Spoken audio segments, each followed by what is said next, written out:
தற்பொழுது இருக்கக்கூடிய அரசாங்கத்தை சற்று யோசித்து பாருங்கள். இந்த என்பிபி அரசாங்கமானது போலி வாக்குறுதிகளை மக்களுக்கு கொடுத்து 10 லட்சம் ரூபாய்களுக்கு கார்களை நாங்கள் கொண்டு வந்து தருவோம், 150 ரூபாய்க்கு பெட்ரோலை நாங்கள் உங்களுக்கு தருவோம், அதே போல வாழ்க்கை செலவுகளை குறைப்போம் என்று பதவிக்கு வந்த இந்த அரசாங்கம் எந்த நடவடிக்கையும் எடுக்க முடியாமல் இன்று திண்டாடி கொண்டிருக்கின்றது. இது உங்களுக்கு கடைசி சந்தர்ப்பம். எப்போதும் நாங்கள் இந்த ஜெயபீம என்ற பிரதேசத்திற்கு எங்களால் எந்த விதமான அநீதியும் இழைக்கப்பட மாட்டாது என்பதை நான் உங்களுக்கு தாழ்மையாக தெரிவித்துக் கொள்ள விரும்புகிறேன். ஜெயபீம பிரதேசம் என்று சொல்லும் பொழுது இந்த பிரதேசத்தில் இருக்கக்கூடிய மிகப்பெரிய பிரமுகர்கள், அதே போல இங்கு இருக்கக்கூடிய சமூக சேவர்கள் அனைவரோடு சேர்ந்து நிறைய சமூக சேவைகளிலே ஏறக்குறைய 30 வருடங்களாக நாங்கள் ஈடுபட்டு கொண்டிருக்கின்றோம். இந்த சமூக சேவையின் போது எங்களுடைய மக்களோடு நாங்கள் மக்களாக இணைந்து நிறைய வேலைகளை நாங்கள் செய்திருக்கின்றோம். உங்களுடைய ஜனாசாக்களை கொண்டு செல்லக்கூடிய இந்த பாலத்தை அமைக்கும் பொழுது எங்களுடைய அமைச்சர் அல்ஹாஜ் HM ஃபௌசி அவர்கள் இந்த பாலத்தை அமைப்பதற்கு எவ்வளவு கஷ்டப்பட்டார்கள், அதற்காக இந்த ஊரில் இருக்கக்கூடிய முக்கியஸ்தர்கள் எவ்வளவு கஷ்டப்பட்டார்கள் என்பதை நான் நினைவு கூற விரும்புகின்றேன். தற்பொழுது அந்த பாலம் ஏதோ முடியாத நிலையிலும் மையத்துக்களை கொண்டு போக முடியாத நிலைமையிலும் இருப்பதை கண்டு எங்களது மனம் வேதனைப்படுகின்றது.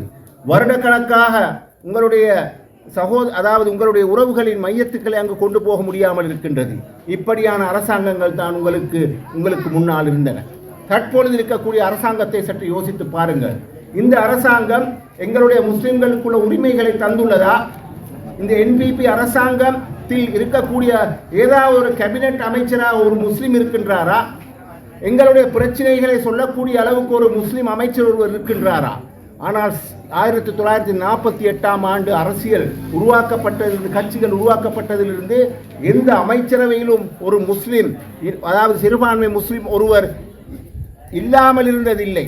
ஆனால் தற்போதைய அரசாங்கமானது எங்களுடைய முஸ்லிம் பெரும்பாலான மக்களின் முஸ்லிம் வாக்குகளால் இந்த அரசாங்கம் பதவிக்கு வந்து எந்த விதமான அபிவிருத்தியை முஸ்லிம் மக்களுக்கு செய்யாமல் இன்று அவர்கள் நீலி கண்ணீர் வடிக்கின்றார்கள். என்ன நடந்தது? ஜெயபீம பிரதேசத்துக்கு என்ன நடந்திருக்கின்றது? எங்களுடைய சிலாபம் தொகுதிக்கு என்ன நடந்துள்ளது?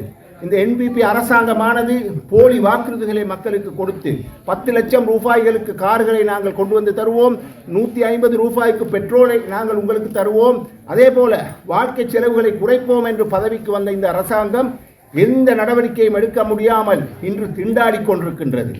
அதாவது அவர்களுடைய திட்டங்கள் வீணாகி போய் கொண்டிருக்கின்றன. இந்த நாட்டை, எங்களுடைய பிள்ளைகளை நாங்கள் எதிர்காலத்திலே எங்கே கொண்டு போய் நிறுத்துவோம் என்ற ஒரு சந்தேகம் ஒன்று எங்களுக்கு இருந்து கொண்டிருக்கின்றது.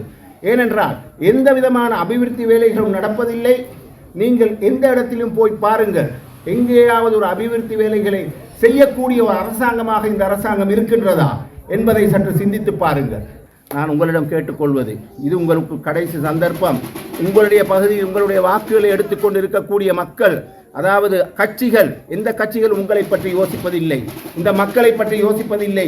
இங்கே இருக்கக்கூடிய அதாவது சிறிய தொழில் செய்யக்கூடிய மேசன் பாஸ்மார்கள், அதே போல மற்ற சிறிய தொழில்கள் செய்யக்கூடிய எங்களுடைய சகோதரிகளை பற்றி ஒருவர் நினைத்து பார்ப்பதில்லை. ஆனால் நாங்கள் நினைத்து பார்க்கின்றோம். எங்களுடைய தலைவர் திலீப் ஜெயவீர் அவர்கள் இந்த துண்டு பிரசுரத்தை நீங்கள் வாசித்து பாருங்கள், தமிழிலே இருக்கின்றது. எப்படி அவர் ஒரு விவசாய, அதாவது தொழில் முனைவு கொண்ட சமூகத்தை எப்படி உருவாக்குவோம், எப்படி அவர்களுக்குரிய வேலைகளை நாங்கள் செய்வோம் என்பதை மிக தெளிவாக கூறியிருக்கின்றார்கள்.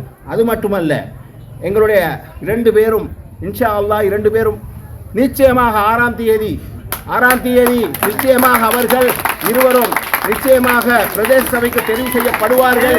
எங்களுடைய சர்வஜன அதிகாரம் என்ற சபையை உருவாக்கி அந்த சபையின் மூலமாக இங்கு இருக்கக்கூடிய எங்களுடைய யுவதிகள், இளைஞர்கள், அதே போல புத்திஜீவிகளுக்கு எங்களாலான உதவிகளை நாங்கள் செய்வதாக பொருந்துகின்றோம். உங்களுக்கு நாங்கள் இங்கு இருக்கக்கூடிய உங்களுடைய பாதைகள், உங்களுக்கு இருக்கக்கூடிய இங்கே இருக்க வடிகால் அமைப்புகள், உங்களுடைய பிள்ளைகளுடைய கல்வி தேவைகளை நிறைவேற்றுவதற்கு நாங்கள் உங்களுக்கு எல்லா உதவிகளை நாங்கள் செய்வோம் என்று நான் வாக்குறுதி அளிக்கின்றேன்.